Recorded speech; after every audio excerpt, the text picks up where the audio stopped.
decided to try out some activities that you can do outside the house but still avoid the crowds. I have done some adventure sports of all kinds and I had the best of times. From hard racing, adrenaline pumping sports like skydiving, hang gliding and F1 style racing, to the more tame varieties like hot air ballooning, seaplaning and horse riding. And as a bonus, I topped it off with some fun and interesting tall ship sailing. So buckle up, goggles on, and come on this fun ride with me. Today is definitely going to be one of those iconic days in my life.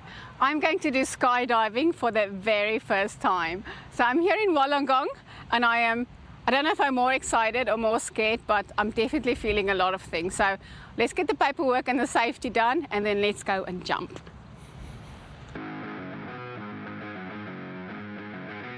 A lot of safety precautions is required, obviously.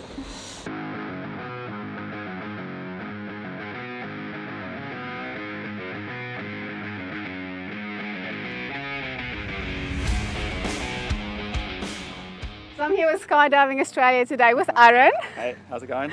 Good, thank you. Aaron, are you Good. going to be the one throwing me out of a plane a bit later? Yeah, we're going to be jumping together. Great, It's your so first time? it's my first time, so I'm really nervous. I want to know all the facts. Okay. How long is the fall going to Yeah. take? How far is it? How fast is it going to be? Yeah, cool. So we're going to be getting out around 15,000 feet and it's going to be about a 50-second, maybe a minute free fall. And 5 minutes under the parachute, we'll fly around and we'll be going roughly 200 kilometers an hour, so pretty fast. Oh, that's pretty fast. Yeah.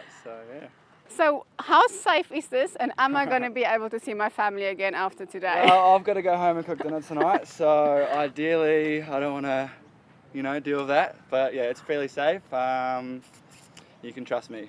Okay, wonderful. So is there 1 or 2 parachutes? So we have a backup. I don't really want to use that today, but we do if we need to. So that's called a reserve parachute, and if something goes wrong on the main parachute, we will open up the reserve parachute and that will land us safely. Fabulous. Well, let's go and do the safety briefing. Let's do it. You ready? Thank you. Cool. So one more time, how we jump. Door's gonna open, hands on the harness, legs outside down underneath the plane, head back and hips forward. Ready, set, go. We're gonna push you out, hold that position. After a few seconds, tap, tap, tap. Arms out. Awesome. All good, that's it. Any questions? Let's do it, eh? Awesome. Lane's in good order. Lane's in good order.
Great.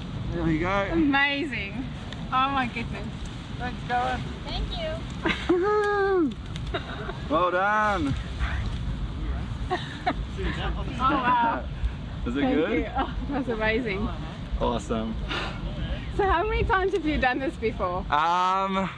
Over 2,000 now, about 2,100. I can totally see why you would do that. It's addictive. It's definitely addictive. You did well. Very That's good. great. I'll loosen this up for you. You know, I'm glad that you didn't that you just had to go. Yeah, it was Because if goes you have fast, time eh? to think about it, you'd Yeah. be scared. Exactly. So it goes really fast. Don't have time to think about it. And then before you know it, it's over. Yeah. And you just jumped out of a plane. Jump out of a plane. Well Oh my done. goodness, how crazy. Who does that? Will you do it again? Yeah. Yeah. Oh well. Awesome. I would. Okay, so when we flew up and it came to about 1,000 feet, I think he said, "Oh, we're now at 1,000 feet." I'm like, it's so high already. Because how many were we doing? 15,000, I think. Yeah, and then we were all sitting on the benches and going out, but like jump, jump, jump. So there's no time to think about, am I scared, am I not scared or anything. And it was really quickly, and then when I sat on the edge of the plane and you have to tuck your legs up, I just closed my eyes and jumped.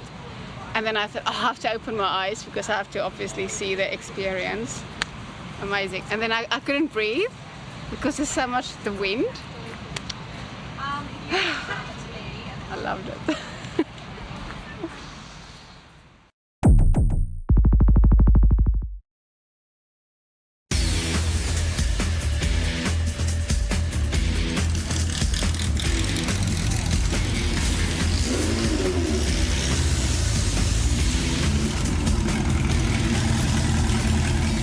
Guys, so we are here at Anglo Motorsport today in Eastern Creek in Sydney, and being a little bit of a speed demon myself, I am extremely excited about this activity. I'm going to do 10 laps and hopefully I don't crash, but it should be kind of safe. But now I've got to go and watch a video to learn about how to do this safely, I guess. See you guys soon. First thing you'll notice is how uncomfortable the car is. Second is how close and tight the pedal box is. The brakes, there's no ABS or electronic assistance on these cars. You will need to press the brake pedal a fair bit harder than probably what you're used to, but the car will stop. The main difference between this and a standard manual road car is that the gear lever has moved from a left-handed arm movement and is now a right-handed wrist movement, okay? We just did our safety briefing and I am actually really scared. I think of all the activities I've done so far, this is the one I'm the most scared of. It's so strange because I consider myself to be a good driver and I've never had an accident and I kind of know what I'm doing and I love speeding. But I don't think it's the same as driving a normal car at all. There's like special ways you have to turn and brake and anyway, so I'm actually really nervous, but I've got to go.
These are a Formula Ford race car. Formula Ford is probably the largest open wheel category sort of worldwide. A lot of majority of V8 supercar drivers came through this category before they got their step into the main game. Also, a lot of Formula One guys started their careers off. The Sennas, PKs, all those sort of guys back in even to the late of Jenson Button, Daniel Ricciardo, all came through Formula 4 before they got into Formula 1. They're very light car, they're a purpose-built car, so basically everything in the car is built to be on the racetrack and to perform as good as what it can do on the racetrack. And yeah, they're very light, only weigh about 420 kilos without the driver, so 500 kilos with the driver. That's why they accelerate very quick and stop very quick as well. That's still pretty heavy. How much does a normal car weigh? A normal road car anywhere from 1,400 to 2 tons. Okay. Yeah, so they're probably about a quarter of the weight of a normal road car. Yeah. Well, they're pretty narrow inside and pretty small. So that's, from what you've just said, that's to be aerodynamic. Yeah, obviously the main thing is with an open wheel car, because it's built for the track, to try and make it as narrow as possible so that it goes through the air with the smallest sort of frontal area on the car. That's why the wheels are sort of sticking out and the cockpit area is sort of nice and narrow. It just performs the best way on the track. For the guys who race professionally, are these cars inside more tailored to them? No, I mean, we actually race these cars. Mitch Gatenby is, we're one of the guys that helps us out on the experience days. And didn't actually race this one, but a sister car to this in the state championship last year. The only difference is we just increased the RPMs on the engines by 500 for racing wise. That's it. They run on the same tyres. Everything else is exactly the same. We probably do tweak the cars a little bit more to suit the race driver. Yeah. Okay. Fantastic. Thank you so much, Tim. We really appreciate you taking us out on the road today. And yeah, guys, you should come and do this absolutely fun activity, and trust me, you will not regret it. Thank you, guys. Take care.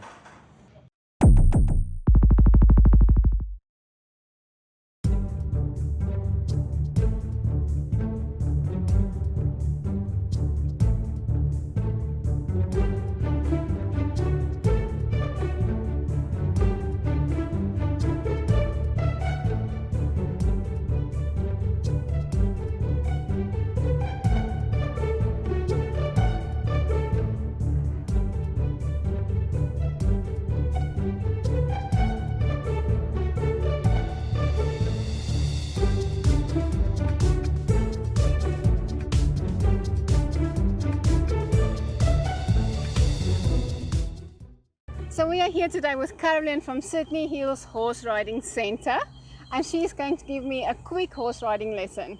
Thank you so much, Carolyn. No problem. So what is this horse's name? This is Mirabelle. We've had Mirabelle for about 4 years. She teaches both beginner riders and a little bit more advanced riders. She's a thoroughbred horse. She's starting to get on a little bit. She's 17 now. Oh, 17? Yes, wow. yeah. How long do they live for? Horses range. They can range between 25, 35. Okay. Probably the oldest would be very rare, but maybe 40. Oh, wow. Way up there. But yeah, so she's a good girl. She's nice and quiet for you to start on today. Oh, that's very good. That's what I need. So, all right, now when we hop on, our first thing we're going to do is we're going to pop our reins over her head, like so. And we're going to use this just to make your life a little bit easier, and it's a little bit easier on Mirabelle's back. So I'm going to get you to take your reins up like this, and we're going to pop them up quite short. You can hold on to a little bit of mane here. You can pop up there. So you're going to put your left foot. Let's try. Left foot in there. You can create. Yes, that's it. And then you're going to basically pull yourself up. Try not to pull on a mouth. That's it. And you're going to pop your leg over. Okay. Now, first of all, what we're going to do is make sure with our reins, just nice, relax. Same with the other hand. Relax your elbows and just let your hands sit about as wide apart as your horse's mouth. Now with our feet, we're going to try and keep our stirrups on the ball of the feet. So we want to have it so that our heel lines up with our hip, which lines up with our shoulder roughly. Oh, okay. Okay, so that's pretty much where we want our foot to be. Relaxed with our heel down. Horses always go against pressure. So if someone's pulling, they'll probably pull slightly, but we'll bring her head back up again. All right, so with your reins, when you ask a horse to stop, you'll pull back gently. You'll keep your elbows bent. And you'll keep your hands basically in the same position, but they'll just come back, probably about 3 or 4 centimetres basically back, okay? So with your hands nice and soft and your hands, just holding your hands just like that for me. So when you look down your arm, it'll be a straight line pretty much down your arm, okay? So if I pull back, would it be like this? Yes, so when you pull back. When you want to shorten your reins, so sometimes you'll find your reins will get a little bit long. Okay, when they're a little bit long, what we'll do is, you basically are going to slide your hands down your reins. If I want to turn to the left, and I'm just doing normal walking, just let the reins a little bit, Maribel, that's it, good girl. Okay, so when we're turning to the left, you'll maybe use a little bit of right leg to ask your horse to go around to the left as well. And when you use your legs, so what I said before, just a little squeeze with your ankle bone, and that will ask her to move over to the left. All right, so what we're going to do is we're just going to do a walk, and we're going to walk on.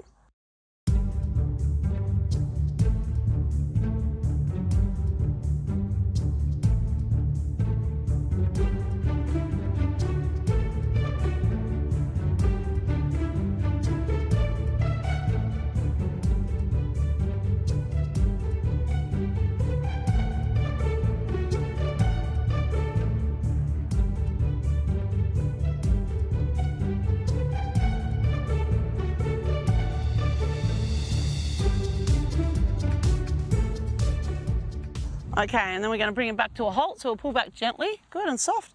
So then when you hop off, what you're going to do is you're going to put your reins in one hand, in your left hand, you're going to pop it there, like this. You're going to pop your right hand onto your saddle. You're going to take both feet out of your stirrups, okay? Then what we're going to do is we're going to keep our legs straight, and we're going to swing our leg off, we're going to land on both feet. All right, I'm going to make sure that you land. Really high. I'm going to make sure that you land okay because I'm at the back of you. All right. Okay. So I'm going to keep that leg straight. Lean forward. That's it. That's it. Good. And then down we go. And swing that leg straight off. That's it. Keep it straight. There you go. And down you go. Wow. Perfect. Really high. That's it. Thanks, girl. And then there we go. So that was your first little mini lesson. Next up, I get to ride Oscar. Now, Oscar is an advanced dressage horse and has also done a fair bit of show jumping. What I'm going to do now is a lunge. Now let me explain how a lunge works. Carolyn holds onto Oscar's leash. She tells him when to stop and when to go and what he needs to do. And the only thing I need to worry about is learning what I need to learn while I go around her in circles sitting on Oscar's back.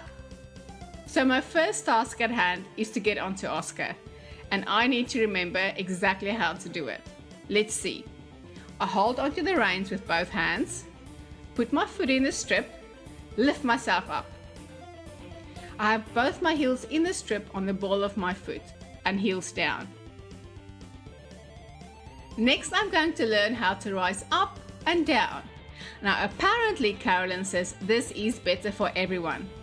The horses get quite bouncy, so it's easier for me if I rise up and down as they trot. It's also easier for them because it's better on their backs. Now, to rise up, I have to move my pelvis forward, keep my shoulders basically straight, and lift my head up straight into the sky.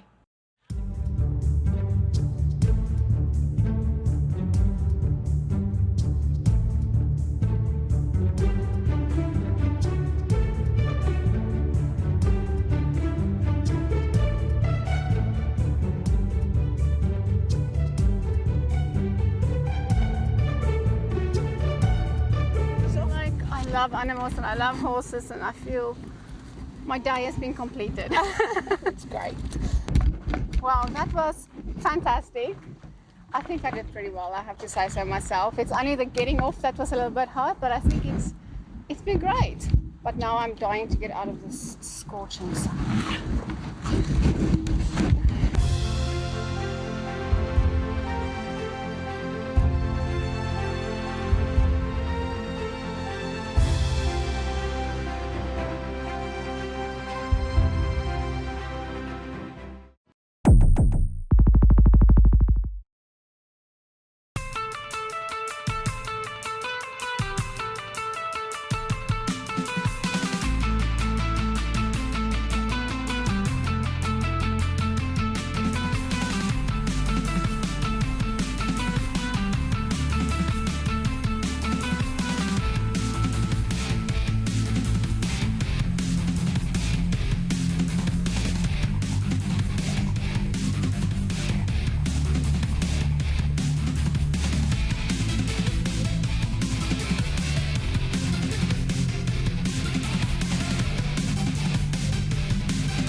guys, I have here with me Tony from Hang Glide Oz.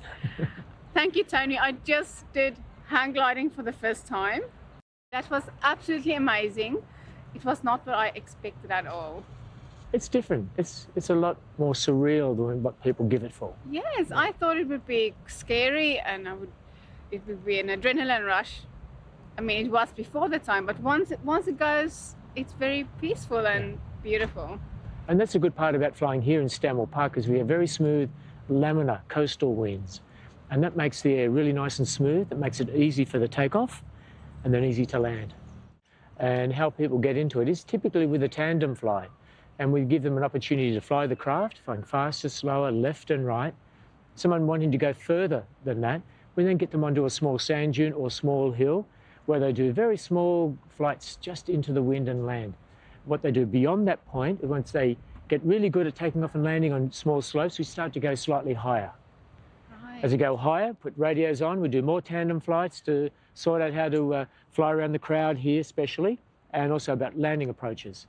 Yes, that's true, because the landing to me was the most scary bit. All aircraft have to land into wind. Our hang gliders especially have to land into wind because we don't have an engine for that thrust to have a go-around period. So therefore, we have what we call as a downwind leg, a base leg, and then we come in on final. On final, we have here, because we have a nice easy area to fly with a beach, we have flags everywhere indicating the wind direction. And so therefore, prior to coming in, we have a little bit of speed that we come in through, and we get close to the ground and we bleed that speed off to the point that we start to push the nose up to fly slower so we can land it. So it's a technique that you learn from a small sand dune and you just progress beyond as you go further up the hill. Yeah, so you can't just decide one day, I'm going to do hang gliding and come to the hill and get a hang glider and off you go. Unfortunately, it doesn't work quite like that. But yeah, no, it is fairly well regulated for that reason. Because in the early days, people were self-taught and there were some issues with it. But further now, everybody is taught in a professional manner and therefore you learn the right technique and therefore it's a lot safer. Well, thank you so much. Like I said, my life will never be the same. This was absolutely, definitely the best thing I've ever done in my life. And I thank you for that. And I think I might see you again. One day. In the future, yeah. Please, for sure. it would be lovely to Thank take you you so again. much. Thank you.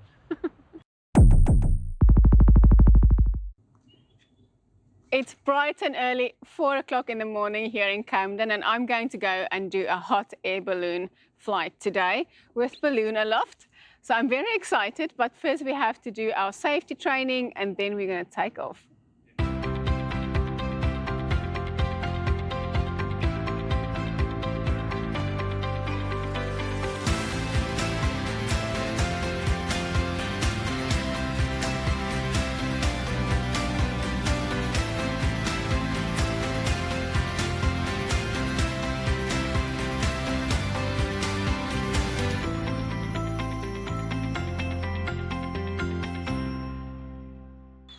Now, what's going to happen is this basket is going to be laid over on its side.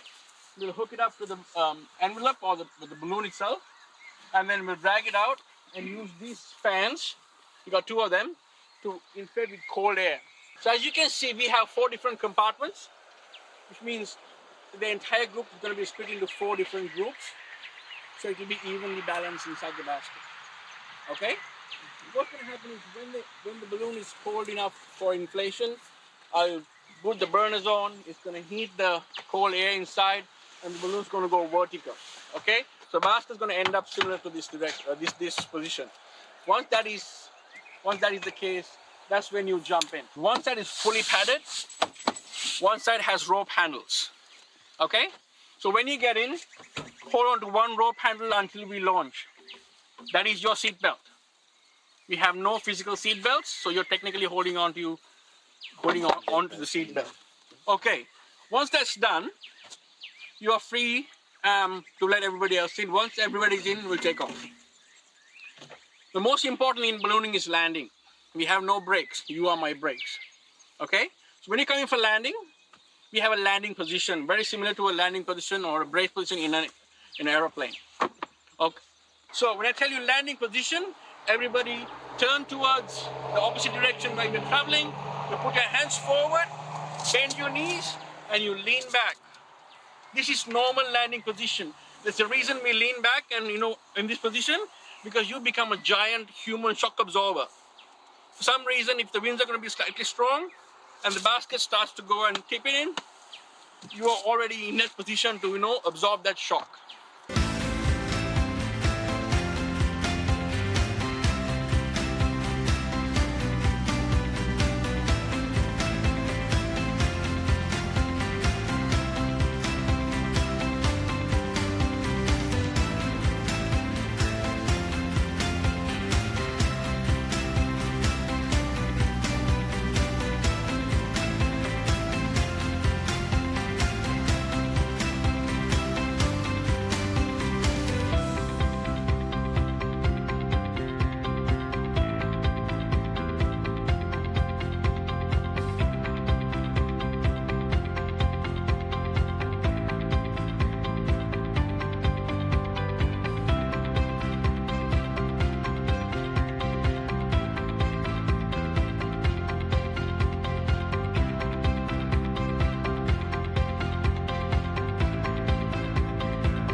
Okay, so what we're doing now is we need to be out in front of the balloon. We let go what's called a pie ball. So we're going to watch this float off into the sky. We're estimating height.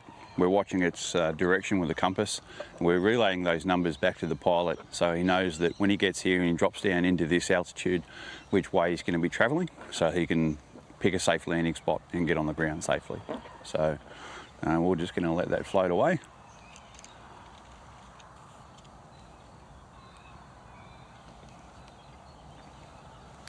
CJ copy. Just down at Voltons we've got a very light 090 on the surface, about 1 or 2 knots up to 100, 150 feet.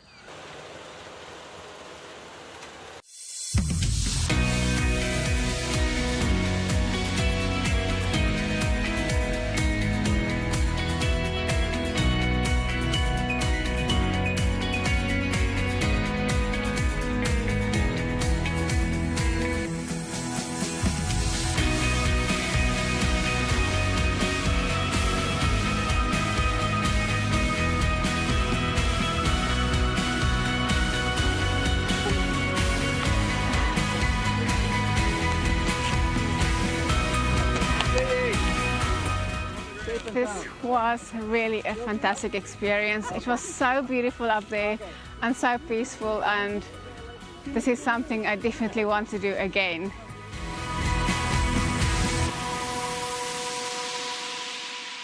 So we have just been in the hot air balloon from Balloon Loft, and it was absolutely beautiful. We're currently standing inside of the balloon and it is quite spectacular. It is so big. I'd never expected it to be this size.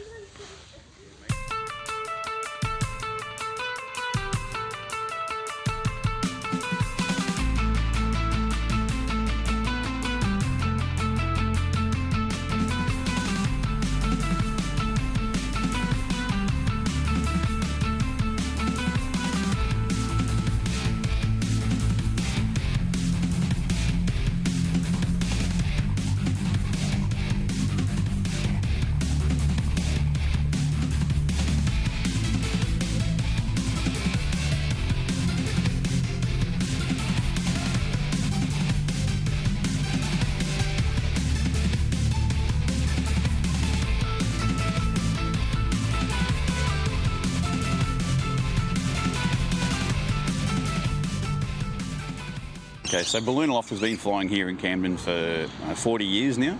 This is one of the oldest, well, it is the oldest ballooning company in the country. So we've been flying the longest here. My role here is a ground crew. So what I'm doing is I'm running around on the ground chasing the balloons from the floor. Ground crew are pretty essential to any flight because there's no steering wheel, there's no brakes, so they can't stop and change directions whenever they want. They need to know what the wind direction underneath them is doing, so that's my job, get out in front of them, read those wind directions, make sure they know what's happening in front of them so that when they come down into that, they know what direction they're going to go in, and yeah, it helps them steer the balloon. We run a tablet computer with a live map, and that's connected to a GPS, so that shows us where we are, and you know, we've got an altimeter, so that shows us what altitude we're at, and the GPS will show us what direction we're travelling in. And that's how we steer the balloon. We only have up and down control. And so how safe is it?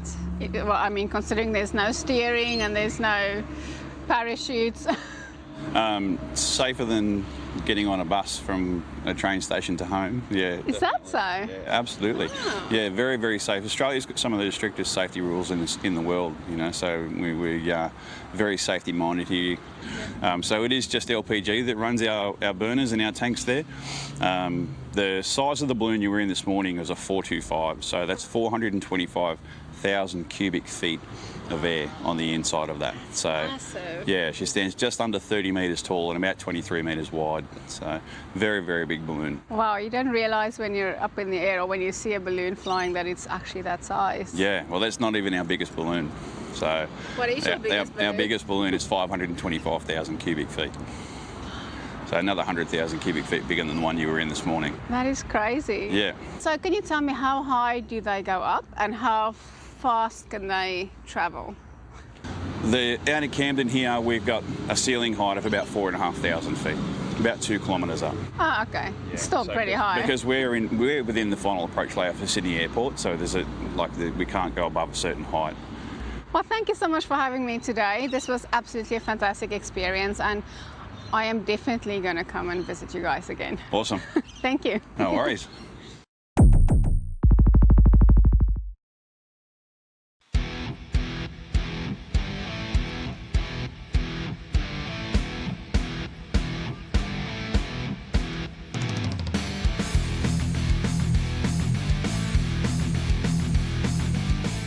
I am thrilled because today we are in Rose Bay and I am booked in for a half-an-hour flight with Sydney Seaplanes.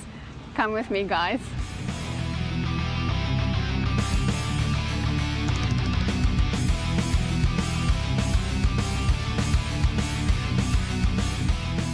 As I said before, we are here today at Sydney Seaplanes in Rose Bay, and I have Nick with me today. He's going to be our pilot. Nick, thank you for taking me on this amazing flight today. No worries, my pleasure. So can you tell us a little bit about the history of the business and also some interesting facts about the plane? Sure. So Sydney Seaplanes itself has been around for about 15 years. Prior to that, there has always been seaplanes in Sydney Harbour in one form or another. Starting all the way back in the 30s and 40s, we had the old flying boats operating all the way over to England. Nowadays, it's just us here and two other operators. And this particular aeroplane, a bit of a vintage one. This one was built in 1958 over in Canada. Very versatile aeroplane. We just have it on floats, but you can also put it on wheels or on skis. And over in Canada, they go up to the glaciers all the time. So quite a versatile aeroplane. So now it's used as tourism, but yes. Is that how it started or was it used for something else before? This particular aeroplane or the company? Plane. This particular plane, very bush plane, so obviously made in Canada to get into those really tight lakes and rivers up in the mountains. And of course, once the snows start, it's one of the only ways to get around. So I think the statistic is about 1 in 3 people up that way have a seaplane just to get around. Imagine owning a seaplane instead of a car. It's a much more exciting way of getting around. Yes. So you are going to be our pilot for today. Yes. Now, are you a real-life pilot? I am. Or is this like a special, different sort of pilot license? I'm a bit of both, I guess. So I have a real-life commercial pilot's license, and then we have some extra add-on training that we do to fly the float plane.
I have discovered another activity, the Sydney Tall Ships. Now, if you look right behind me, you will see a tall ship there. And I think I'm going to go for a trip and a mast climb.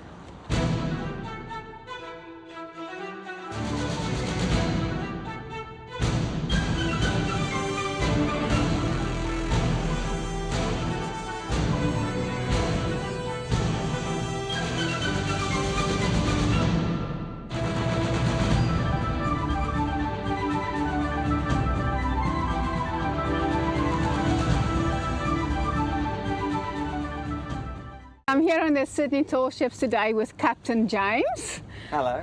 Captain James, now are you a captain, a sailor, or what is your official title? Captain is the kind of unofficial. No, captain is official. It's official? Yeah, master is the proper word, but captain is usually Oh, the term okay, that's what they use. And she was a trading ship, a Baltic trader, three-masted schooner with a small engine in her as well. And she carried general cargoes around the Baltic. In 87, 88, she came out to Australia with the first fleet reenactment. She's been based here ever since. And I've just finished building this cannon carriage for our new cannon.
That was actually a lot of fun, and seeing Sydney from up there was just very, very peaceful.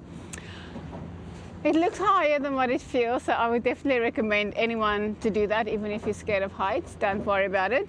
Yeah, I loved it.